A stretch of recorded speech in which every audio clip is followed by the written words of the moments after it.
And what we are trying to do now here is not just give information that you can use on the day when we give the information. And therefore, we thought that this information need not be just restricted only to those English speaking who can understand English. This month, YouTube touched 1 trillion visitors.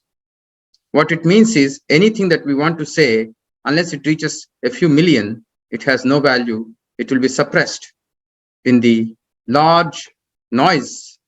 So even if this is very important information, it cannot be understood by the population. Therefore, we are trying to take a big step, as someone already mentioned, to go and translate whatever India Home is doing to the benefit of several millions, if not billions. With the languages put together here, more than 2 billion people can understand if they have interest. Now, coming to today's topic, we are giving these lectures to you every Monday. These are science-based facts, which means whatever we say, whatever we present to you, they're all having enough credible scientific research backing it. That is our main purpose. Otherwise, it will not have any value in terms of present and future information. Today's topic is what to eat, but the slide is not a wrong one. It is put purposefully to remind you all that previous presentation of mine, we discussed about when to eat. We have concluded in almost 40 minutes of discussion with various scientific points and practical observations that if you can restrict your food intake in a day between 8 to 12 hours, you will be healthy and you will be healthier than what you are before. This is the simplest thing that anyone can take and implement without really making big changes in your life. Even though it is a simple one, it is possibly requires good effort. For making this presentation, I have adapted myself to restrict my food intake, which was 15 hours before, to close to 12 hours now. Therefore, I'm sure all of you can do it. Now, today's topic is what to eat. There's so much food anywhere, wherever you go. The first question comes whether to eat vegetarian or non-vegetarian food. Non-vegetarian food, people understand it's highly packed with nutrients, highly energetic, yes. But we have to understand our own body system, the human system. Is it meant for vegetarian or non-vegetarian? It is a highly debated point. Therefore, with one single scientific, logical, measurable information, I want you to decide for yourself. As you could see here, our food, whether you eat non-vegetarian, vegetarian, whatever, has to go through your gut. It has to digest. Millions of years of our evolution has given us a gut, and that doesn't change that much in our lifetime or in the thousands of years, either before or in the near future. All carnivores, those that eat meat, have a gut length of 3 to 6 times.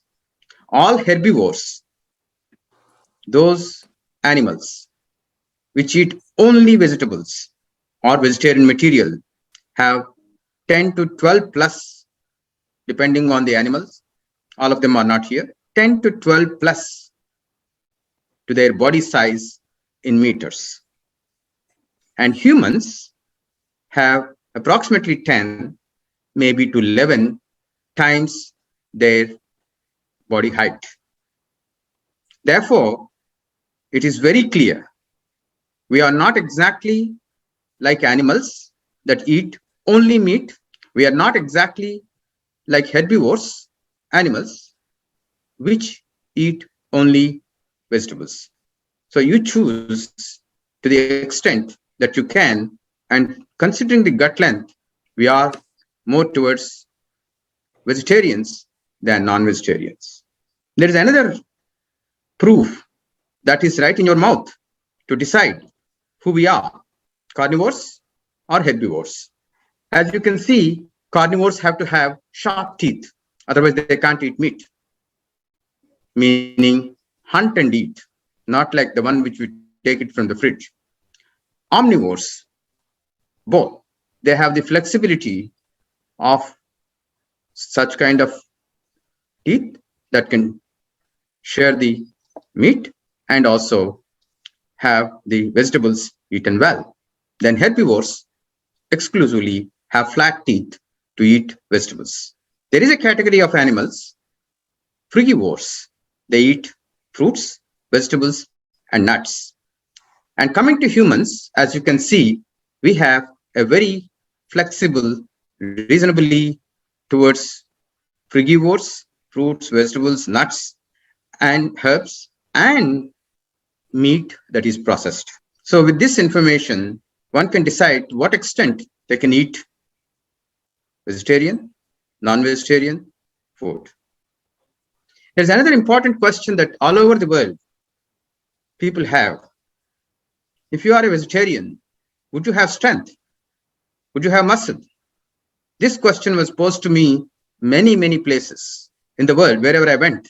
They were all surprised that a person like me is walking, talking. And some people even actually asked me in South Africa, do you really have children? Assuming that a non-vegetarian can only have children and vegetarians cannot have children.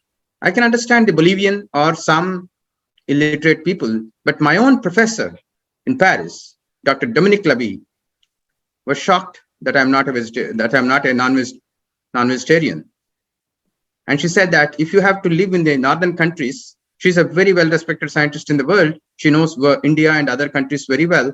Yet she asked me, if you want to work in my lab in Paris, you have to eat beef. Otherwise, don't come to my lab.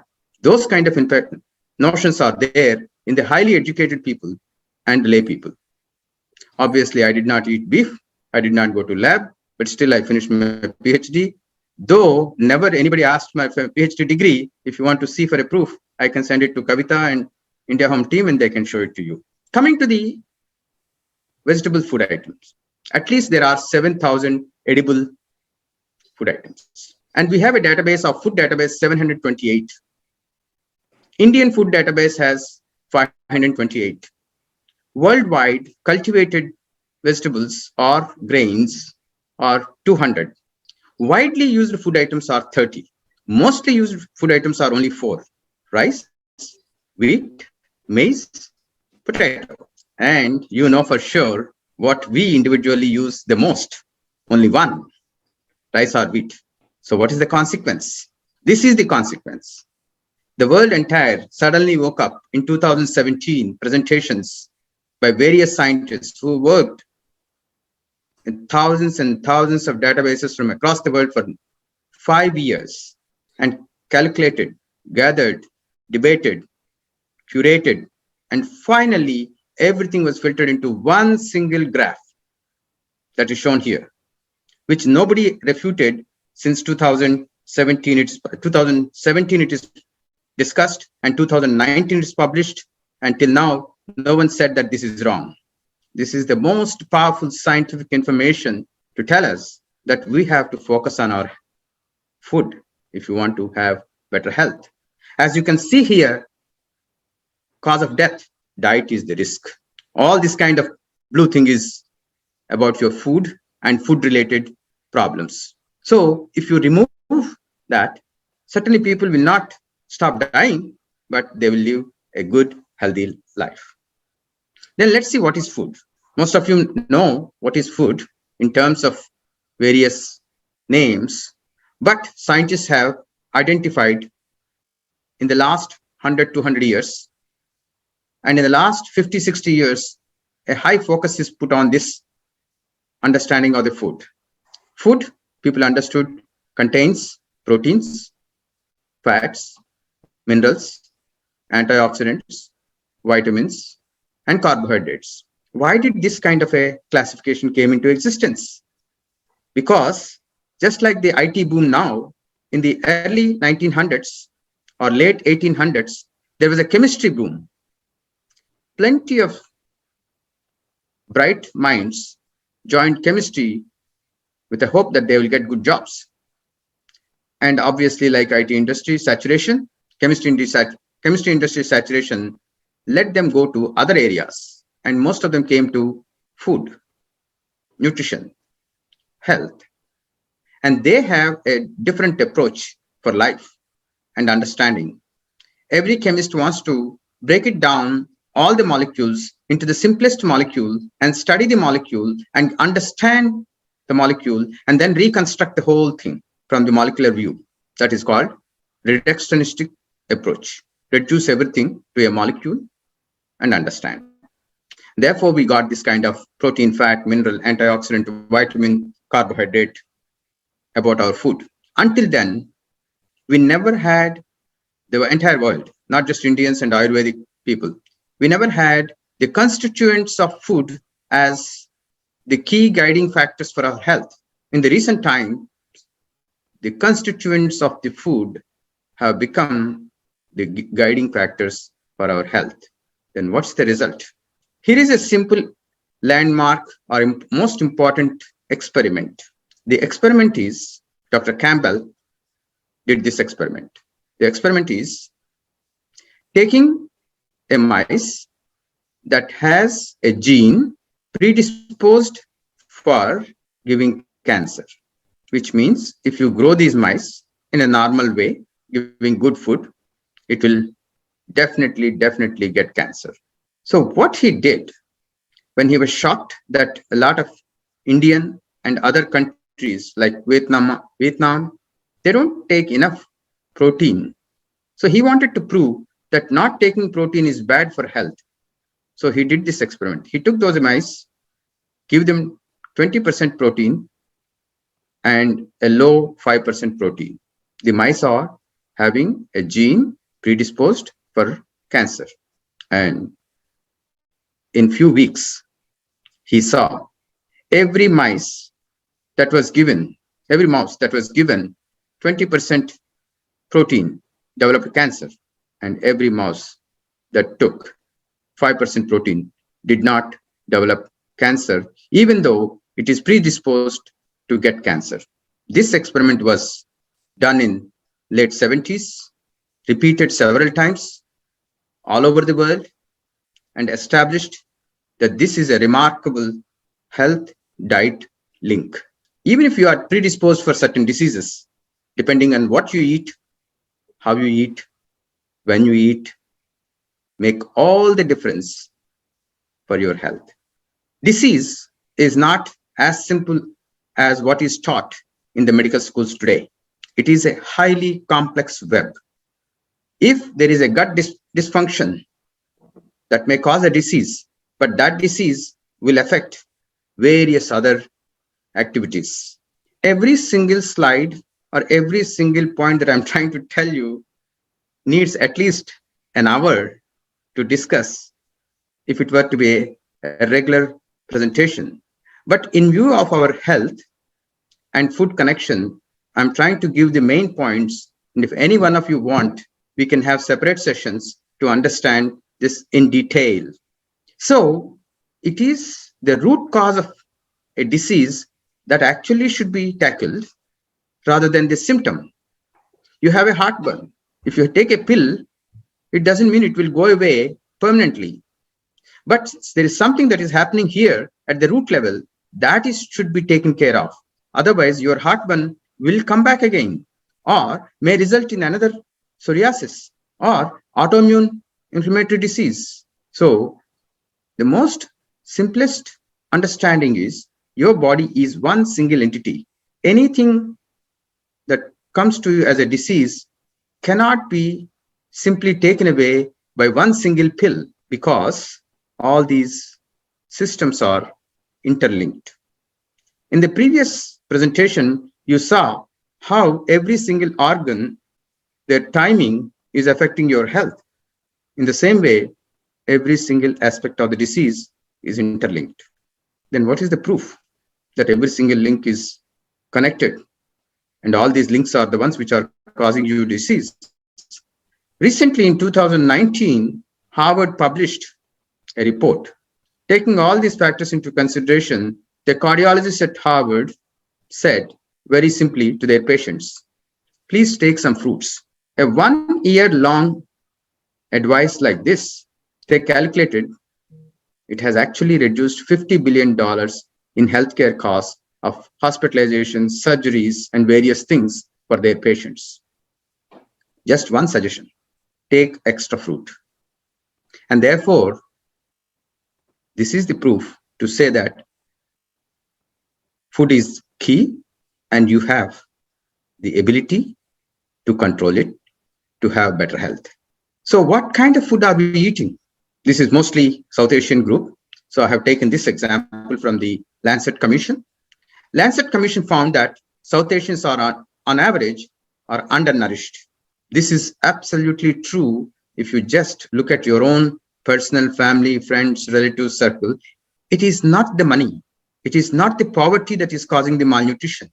It is the poverty. It is the poverty of the information, poverty of the knowledge that is causing the malnutrition. That's the reason why India Home is giving you these presentations. If with these presentations, your poverty of information, your poverty of knowledge about food and health will come down and you will have better health. South Asians take one thing in excess, that is starch. But they do not take sufficient meat. They do not take other things like the eggs, fish, or dairy, or fruits, vegetables, whole grains, nuts. All these are available to you. They are not expensive. They are available and they are affordable. Please think about this. And if you, this is the 100% level. If you can increase any one of these or all of them to reach or towards this 100% goal, you would definitely improve your health. There is another misconception that if you take meat, you will have more protein and you will be healthy and you will have strength. I tried to negate that, showed you two different examples, but there was a large scale experiment that was done to show even if you eat more protein, meat, you will not get all the protein into the body. See the example. This is a study with 71,751 subjects to see what they eat and how much they get into their body. It's called the Adventist Health Study done in US. These are all the Adventist Christian groups who follow very strict rules about their food according to the Bible. 71,000 were selected, and when they looked at in the total protein, the white bars are the strict vegetarians. Even among the Christians, the good number of them are very strict vegetarians. Their level of protein intake is almost the same as the non-vegetarians in all the different categories, except in the animal protein. Obviously, their animal protein is higher for non-vegetarians, and the animal protein is negligible or none for the strict vegetarians. Therefore, it is not imperative to have only meat. Is there a benefit? The same study, Seventh-day Adventist 2 study, found that non-vegetarians have 7.6% higher diabetes than vegetarians. There are so many rules that United States government started understanding these things, and they are trying to bring laws. From 2016 onwards, a big movement is going on with Hancock Insurance Agency trying to give $600 per year to premiums to a new medical bill tailored to home delivered meals, which you are already getting. And this will be a new way. What India Home has done, the home delivered meals due to COVID maybe, is going to be a new way of improving the country's health. And if India Home does this very systematically, it will be one of the pioneers. What do the doctors say? Dr. Mark Hyman, who is standing here, is one of the most celebrated doctors from Boston to Cleveland Clinic. He travels all over the country and talks. Not only him, I can actually bring 100 doctors list and present to you who talk about this. These are all highly successful, very rich doctors, actually speaking. What he says is, food isn't like medicine. It is medicine, and it is our number one tool for creating a vibrant health that we deserve. So, our food is the root cause of disease because we are eating and getting sick and sicker, and eventually that became a cause of death, apparently. But if we dig deep and understand what is the problem, because our ancestors have lived with food, and how suddenly it can become a root cause of death, this is the one. Food is not the root cause of death, but processed food is the root cause of death. Processed food, anything that is processed. If you take wheat, make roti, that's fine. But if you make a refined flour, maida, that's bad. If you eat sugarcane raw or little processed into jaggery, it's not that bad. But if you make sugar, that is bad. We can go on this. But anything that is processed, which means anything that is taken from farm to factory, with 1 or 2 steps, it's okay. But anything beyond 1 or 2 steps is processed, and that is not going to give you good health. In the past 1.5 years, we have been collecting a lot of food items.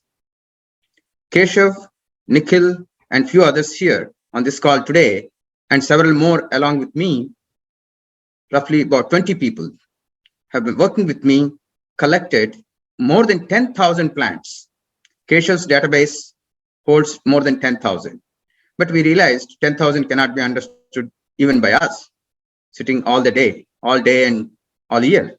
So we have reduced that to 200 and printed charts because someone wanted 2,000 charts, so we printed and gave them. We have details of these 200 to a great extent for each one of their nutritive values. And we have made into placemats, 25 on each, fruits, vegetables, so that when you see, you feel like eating. There are 7 more, but I'm showing only one as an example.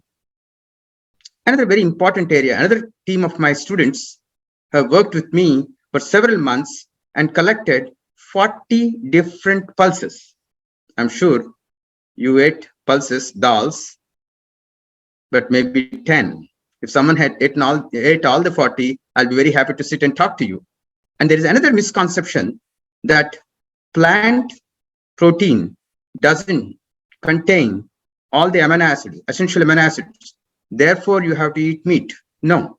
If you like meat, there's nothing wrong in eating meat in moderation. But plant proteins do have all the amino acids. They have all the amino acids. Yet, there's only one amino acid that is missing or less. Everybody says this is missing. But when we actually saw the data, Keshav, in the last 3-4 days, has pulled all the information about all the materials that we have, and we made this chart for you. I don't think it was published anywhere so far. And we can publish this. Only methionine is less. Common sense is increase methionine. Then everything will be fine. Methionine can be found in till, gingerly, or sesame seeds. So I don't think there is any Indian who would not eat it. And it was widely given to us as children. So please take this point into serious consideration that all plant proteins do have the amino acids, maybe little less, but eat more. So plants have all the proteins needed. These are the 3 guiding books to tell that whatever I said so far withstood or will stand and in future will be proven right with the knowledge that we need to adopt for better health. One is Charaka Samhita, 2,300 years old. It is not just 2,300 years old. The Talapatra book was made 2,300 years old, but thousands of years of knowledge was put in there. So is the case with the Chinese traditional medicine. In the recent times, unexpectedly, without knowing about these things, Dan Buettner from Minneapolis went around the world, collected food items. If you read what he said, the Blue Zone's kitchen, the traditional foods. And the traditional foods come from this kind of old text knowledge. But the modern science doesn't want that. Modern science wants to prove at everything at molecular level. So if proving at molecular level is the right scientific approach and the old traditional texts have a different one, is there a conflict? No, there is no conflict. In this slide, I really want to show you very clearly. Eating fat, eating meat will definitely cause atherosclerosis and heart diseases. There's no doubt. It's proven beyond doubt. Modern scientists are not wrong. But if you add garlic is eaten very well in the northern Europeans, and wine in France and other countries, and olive oil, the Mediterraneans, because they have, for centuries, they have non-vegetarian meal. And this produces the insulin and DMB molecules, which actually will block the formation of atherosclerosis. Of course, it doesn't happen overnight. For every molecule, for every food item, we have to do that kind of research. It will happen. Culture, history takes time. Medicine, nutrition will follow it. When we have education and eventually the food environment in the stores must change, then your health definitely will change. For now, we have this simple suggestion. The benefit on the top and the harm foods on the bottom. Fruits, nuts, fish, vegetables, plant oils, whole grains, beans, yogurt. Eat in large quantities. Cheese, poultry, milk, limited. Eggs, limited. Unprocessed red meats, limited. But refined grains, starches, sugars, processed meats, high sodium foods, industrial transplants, cut down as much as you can because they can harm. So increase your vegetables, fruits as much as you can. At least from today, please add one more food, one more fruit, one more item which was given in the 200 chart that I showed, or we'll give you more to choose. Then what's the benefit of all this, doing all these things? Will my diabetes go away? No. Will your cardiac problem go away at the 60s, 70s? No, not immediately. It will take a little bit of time. But what is my immediate benefit? You will not get tired. This definitely I can tell you. And many, many people have been experiencing it. It is something that you have to do and experience. If you are tired, eat this kind of better food, you will not. Then why this whole science and trouble came? In 1961, Time magazine published Ansel Keys' work saying that fat is bad, low-fat diet is good, because he studied in various countries and published a 7-country report, said that in these 7 countries, they eat low-fat and they are healthy. Then after his death, all his papers were out, and then they found that he studied 22 countries and he picked up only 7 countries, but all the other 22 countries, they were eating high fat. He didn't publish that. So Time magazine corrected it. I mean, this is a historical blunder of scientists. And therefore, Time magazine again published in 2014, eat butter. And then again, the fat thing going on. Still, unfortunately, even today, we have low-fat milk on the shelves. Soon, they'll say, don't eat butter. Eat avocado. I hope it will happen soon. So we have so many food items. So which one you have to choose and where is the list? Keshav Agrawal has posted this list at this site. You can download 540 food items list. And all of us are sure many people have been working on this, not just me alone. As I said, more than 20 people have worked on this. And you can download for free and choose what you want. We'll be very happy to know what you choose if you can inform us. We have no doubt more than 365 food items you would choose and be healthy. There's an age-old statement, non-aushadhi bhutam kinchit dravyam upalabdhata. This was in Sanskrit. There is not a single item that does not contain medicinal value, a loose translation, or in a positive sense, every food item has some medicinal value. Please try to use, eat, and for your body, whatever is good, continue and be healthy. But these things will come through to doctors, not from Bhava Prakash book by Bhava Mishra hundreds of years back, but it will come in the next few decades to you if enough money, if enough science is developed. You may ask why it's not happening? Because of this reason. I don't know whether you all heard it or not. Last week, an extraordinary human event happened. Humans have actually sent this man-made thing to sun. Going to moon is not a big deal compared to this, because it was launched in 2018. It traveled 83.6 million miles. 4 days back, it touched the outer space of sun. It is like Hanuman, if you remember the old story. And the cost of this particular experiment was $1.5 billion. As a scientist, I can tell if someone spends $1.5 billion on this kind of research, in next 5 to 10 years, you will have every food item worked out in the manner that I've been talking in the last 34 minutes. And you will have a list, your doctors will have a list, and your medicines will come down. But today, you have the list. Please experiment with your body and the food and improve your health as much as you. And we are here eagerly waiting for your response on those kind of experiments. Namaste.